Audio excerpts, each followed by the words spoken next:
গ্ৰুপৰ সদস্যবিলাকক এটা কথা কওঁ, পূজা আহি আছে, পূজাৰ কাৰণে মানে আগতীয়াকৈ টিকেট দিয়া হৈ আছে। পূজাৰ দিনত কোনো কাৰণত টিকেট বেচা নহ'ব আৰু টিকেটবোৰ জমা দিব। মোৰ যিহেতু দোকান আছে, পূজাত দোকান দিব লাগিব, সেইকাৰণে মানে মই পূজাত এই টিকেট বিক্ৰী কৰিব নোৱাৰিম।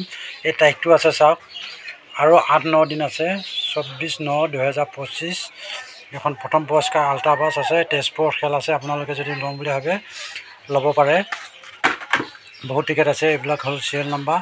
আৰু তাৰপিছত এইখন আছে কি চাওক, হাউলীয়াতী বিশ্ববিদ্যালয় সাহায্যতে উপহাৰ কুপনৰ খেল। এইখন আছে 28 নৱেম্বৰ 2025 লওঁ বুলি ক'লে ল'ব পাৰে।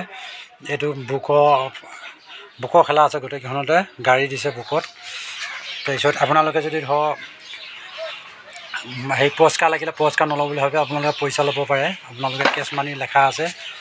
আৰু এইখন চাওক, মেকুকুচি BTC বজালিত এইখন খেল হ'ব। আপোনালোকে 100 টকা কুপনৰ প্ৰাইচ।